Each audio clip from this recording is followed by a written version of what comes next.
तर तुम्हाला बेस फॉर्मचे दोन महत्वाचे टप्पे कळले, विल पॉवर आणि सेल्फ मोटिवेशन. आता हे सगळं करत असताना तिसरा महत्वाचा टप्पा आहे, जो असल्याशिवाय पूर्ण बेस फॉर्म कंप्लीट होत नाही.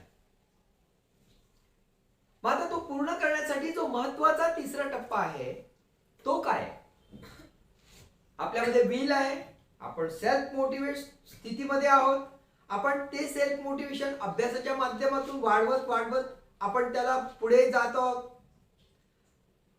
आता हे सगळं करत असताना तो व्यक्ती सगळ्यात जास्त सेल्फ मोटिवेटेड असतो जो जे काही एक्सपेरिमेंट्स आहे तो स्वतःवर करतो. त्याचे प्लस मायनस इफेक्ट दोन्ही तो अनुभवतो आणि ते अनुभवल्यानंतर एक्झॅक्टली पॉझिटिव्ह इफेक्ट त्याचे एक्झॅक्टली कसे येतात हे तो जेव्हा इतरांना सांगतो तेव्हा त्याला जो उत्साह येतो इतरांना सांगितल्यानंतर की मी जे अनुभवलं ते तुम्ही अनुभवा, ते तुम्ही पण करा, हे सांगताना जो त्याचा उत्साह असतो त्याने तो सगळ्यात जास्त मोटिवेट होत असतो. मग आता ह्या दोन गोष्टी झाल्यानंतर आता तिसरा महत्वाचा मुद्दा येतो, ते म्हणजे बॉन्डिंग. आणि हा बेस फॉर्मचा तिसरा महत्वाचा टप्पा आहे. पहिला विल पॉवर, दुसरा सेल्फ मोटिवेशन आणि तिसरा बॉन्डिंग. बॉन्डिंग म्हणजे एकमेकांचं नातं. आता हे बॉन्डिंग जे आहे हे कशाशी संबंधित आहे? हे बॉन्डिंग स्वतःशी संबंधित देखील आहे. म्हणजे माझ्यासोबतच बॉन्डिंग, माझ्याच विचारांसोबत बॉन्डिंग, माझ्या बाह्यमनाचं माझ्या अंतर्मनासोबत बॉन्डिंग. कारण हे जर बॉन्डिंग स्ट्रॉंग असेल, हे फिलिंग जर स्ट्रॉंग असेल तर विल पॉवर आणि सेल्फ मोटिवेशन कधी कमी पडणार. हे तिसरं बॉन्डिंग अतिशय महत्वाचं आहे. मग हे बॉन्डिंग पुन्हा 3 प्रकारे समजून घ्यायला लागेल. पहिलं बॉन्डिंग माझं माझ्यासोबत, दुसरं बॉन्डिंग माझं माझ्या घरासोबत आणि तिसरं बॉन्डिंग माझं समाजासोबत. म्हणजे मी ज्यांच्या मुलाच्या संबंधात आहे त्या सर्वांसोबत, इतरांसोबतचं माझं बॉन्डिंग.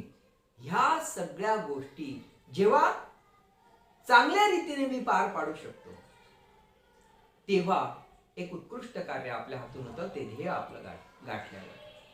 मग आता इतरांसोबतचं बॉन्डिंग तेव्हा चांगलं होईल जेव्हा माझ्यासोबतचं बॉन्डिंग चांगलं आहे, माझ्यासोबतचं नातं चांगलं आहे.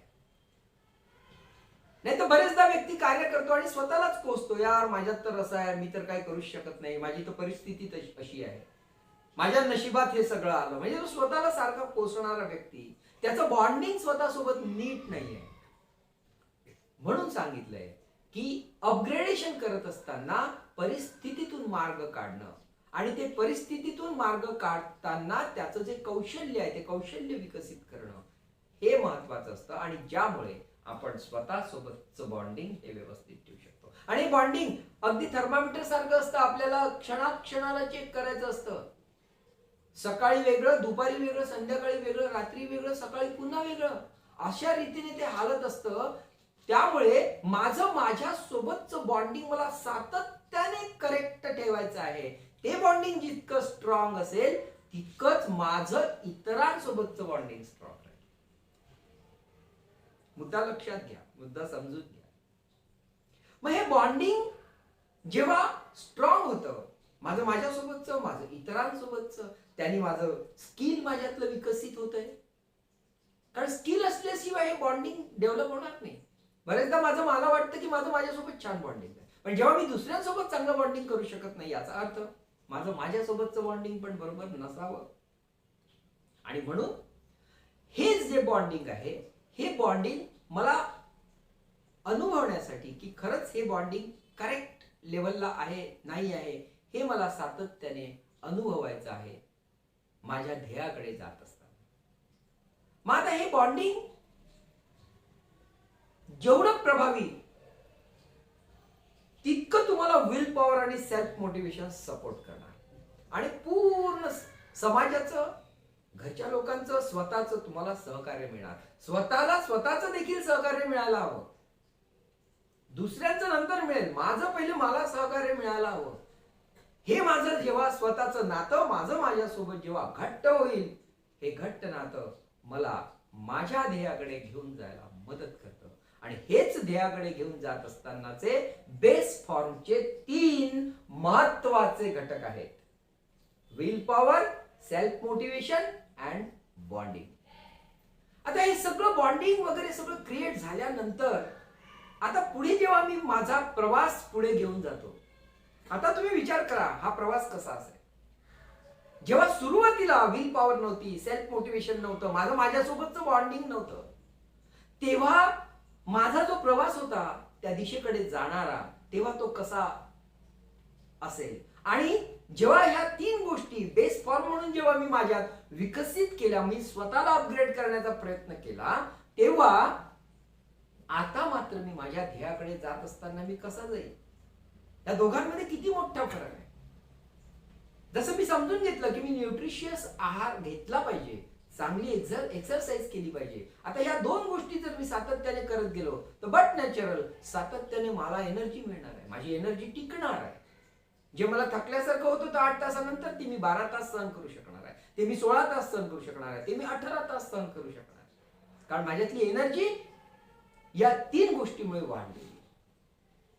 आणि आता पुढचा प्रश्न निर्माण होतो, ही जी एनर्जी आहे, ही एनर्जी आल्यानंतर, एनर्जी क्रिएट झाल्यानंतर जे पुढचे 12 तासापासून 18 तासापर्यंतचे जे अजून आवर्स आहेत, ते मला फ्रुटफुल कसे करता येईल, या एनर्जीचा वापर कसा करावा, या एनर्जीचं काय करावं जी माझी क्रिएट झालेली आहे.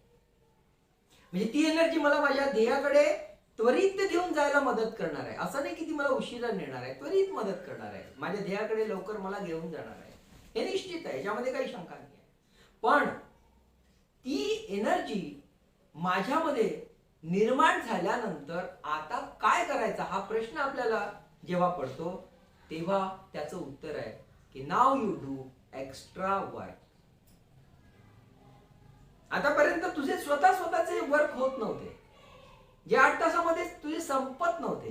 आता तू एनर्जी तुझी स्टोअर झालेली आहे. नाव यू हॅव एनर्जी. एनर्जी म्हणजे काय? झील, उत्साह, तुमच्यातली कार्यक्षमता, करण्याची उमेद, दुसऱ्यांना सांगण्याची तुमची जबाबदारी, या सगळ्या गोष्टी तुमच्या उत्साहाने भरलेल्या आहेत. आणि तुम्हाला वाटतंय की yes, now I have energy and I have to utilize it properly. मग आता ही एनर्जी युटिलाइज करताना काय करणार? एक्स्ट्रा वर्क करायचं. म्हणजे काय? म्हणजे समजा तुम्ही आतापर्यंत 50 एक काम दिवसभरात करत होता आणि आता तुमच्याकडे एनर्जी क्रिएट झालेली आहे तुमच्या बेस फॉर्म मुळे, तर आता तुम्हाला एक्स्ट्रा वर्क करत असताना, त्या एक्स्ट्रा वर्क करताना तुमच्या लक्षात येईल की आता मी 50 कामं करत होतो, आता मी 100 कामं करणार आहे, किंवा 100 कामं करणार होतो, तुम्हाला आता 200 कामं करायची. म्हणजे अगदी छोटे छोटे कामं सुद्धा माझे मिस होता कामा नये. मी सगळे प्रकारचे कामं करणार, मी एक्सरसाइज करणार, मी स्वतःला अपग्रेड करणार, मी माझा अभ्यासही करणार, मी तयारी पण करणार, मी माझं ऑफिसचं जे काही माझं काम आहे, स्टडी वगैरे, ते सगळं मी करणार. मी सोबत कम्युनिकेशन स्किल डेव्हलप करणार, लिसनिंग स्किल डेव्हलप करणार, स्टडी स्किल माझी डेव्हलप करणार, उत्साह पण मी माझा टिकवेल, सातत्य पण मी माझा टिकवेल, ध्येयाचा पण विचार माझा हारणार नाही, समय सूचकतेकडे माझं लक्ष राहील. या सगळ्या गोष्टींकडे ऍट ए टाइम फोर्सफुली मी जेव्हा वर्क करत राहील, एक्स्ट्रा वर्क जेव्हा मी करेन, तेव्हा एक समस्या माझ्या समोर निर्माण होऊ शकते की एवढे सगळे वर्क करत असताना काही वर्क्स माझ्या हातून सुटत आहेत. म्हणजे मला वाटतं एनर्जी माझ्याकडे, मी 100 चे 200 करणार आहे आता कामं, किंवा 50 चे 100 करणार आहे, नो प्रॉब्लेम. पण मी डिसाईड केल्यानंतर आणि काही त्यातले 5-25 काम आहेत जे माझ्यातनं सुटतायत, हलतायत ते काम माझं. का? उत्साह आहे, एनर्जी आहे, काम करण्याची उमेद आहे, विल आहे, सेल्फ मोटिवेशन आहे, तरी 25 कामं का विसरताय तुम्ही? काय कारण? काय कारण? आता प्रश्न निर्माण होतो ती स्मरणशक्ती. जी स्मरणशक्ती आतापर्यंत थोड्या लेवलला काम करत होती, आता त्या स्मरणशक्तीला वाढवण्याची वेळ आलेली आहे. आणि ती स्मरणशक्ती प्रत्येकाला भगवंताने दिलेली आहे, मोठ्या प्रमाणात दिलेली आहे. फक्त त्याचा वापर आपण करत नव्हतो, म्हणून छोट्याशा वापरामध्ये आपण आपलं जीवन काढत होतो. आता त्या स्मरणशक्तीचा मोठा वापर जेव्हा आपण करतो, तेव्हा आपण 18 तासाचं योगदान आपण आपल्या जीवनात देऊ शकतो. ही जी स्मरणशक्ती वाढवायची आहे, या स्किल्स आहेत. या काय आहेत? स्किल्स आहेत. आणि स्किल्स असणं फार, कारण स्किल ज्याच्याकडे असेल तो तेच काम चुटकीसरशी करून घेईल. स्किल नसेल तर अडचण. जसं उदाहरणार्थ एखादा इलेक्ट्रिशियन, मग इलेक्ट्रिशियनला जर एखादं इलेक्ट्रिकचं काम सांगितलं, तो आला पटकन, आपलं न्यूट्रल आहे ते पटपट जोडलं, अर्थिंग वगैरे, त्याला पटकन समजलं हिरवा काय, पिवळा काय, लाल काय, कोणता वायर कुठे चालला काय, त्याला सगळं माहिती आहे. Because he has his on skill. तो त्याच्या स्किलमुळे ते काम 5 मिनिटात 10 मिनिटात करून मोकळा. तुम्हाला मिळेल की इट्स ओके, तुमचं काम झालंय. पण जेव्हा इलेक्ट्रिशियन न येता जर तेच काम मला जर समजा करायची वेळ आली, तर मी इथेच अडकून राहील. हा वायर लावू की नाही लावू, हिरवा लावू की पिवळा लावू की लाल लावू, इथे लावू की तिथे लावू, न्यूट्रल कोणता, मला काहीच कळत नाहीये. काय करणार मी? म्हणजे तेच वर्क करता करता माझे दिवस निघून जातील. पण तो इलेक्ट्रिशियन ज्याकडे ते स्किल आहे, तो येऊन चुटकीसरशी ते काम करून निघून जाईल. तर असं जेव्हा स्किल माझ्यामध्ये मला स्मरणशक्तीच्या माध्यमातून जर निर्माण करायचं असेल, तर मला स्मरणशक्तीचं स्किल विकसित करावं लागणार आहे. आणि हे स्मरणशक्तीचं स्किल विकसित करण्यासाठी ते मी माझ्या स्वतःच्या स्तरावर करू शकत नाही, की मी माझी स्मरणशक्ती मी स्वतःच वाढवेल. It's okay, you can do it, no problem. कारण तुम्ही स्वतः तुम्ही सेल्फ मोटिवेटेड आहात, तुम्ही स्वतः मोटिवेटेड आहात, काही प्रॉब्लेम नाही, तुम्ही ते करू शकता. पण शेवटी अभ्यास कमी पडेल. स्मरणशक्ती सुद्धा वाढवण्याचा अभ्यास आहे. मग स्मरणशक्ती वाढवण्यासाठी मी सुद्धा माझ्या लाईफमध्ये अशा पद्धतीचा जेव्हा विचार केला, तेव्हा मला असं जाणवलं की आपण काय करू शकतो. तर स्मरणशक्ती वाढवणारा बादशाह, हु इज किंग ऑफ, या स्मरणशक्ती वाढवण्याचा जो किंग आहे त्याचं नाव आहे आनंद सागर तन्ना, श्री आनंद सागर तन्ना. हे आनंद सागर तन्ना स्मरणशक्ती कशी वाढवावी किंवा स्मरणशक्ती वाढवण्यासाठी कोणकोणते घटक कारणीभूत आहेत किंवा ती कशी वाढवावी याचं ट्रेनिंग देतात. एकदा मी त्यांच्या संपर्कात आलो. 5 दिवसाचं त्यांचं ट्रेनिंग घेतल्यानंतर कळलं, माय गॉड, मला 100 कामाची 200 कामं करायची असेल तर स्मरणशक्ती कार्य करत नाही. यांच्याकडनं ट्रेनिंग घेतल्यानंतर आता असं वाटते 1000 कामं आपल्याकडनं होऊ शकतात. What a great feeling.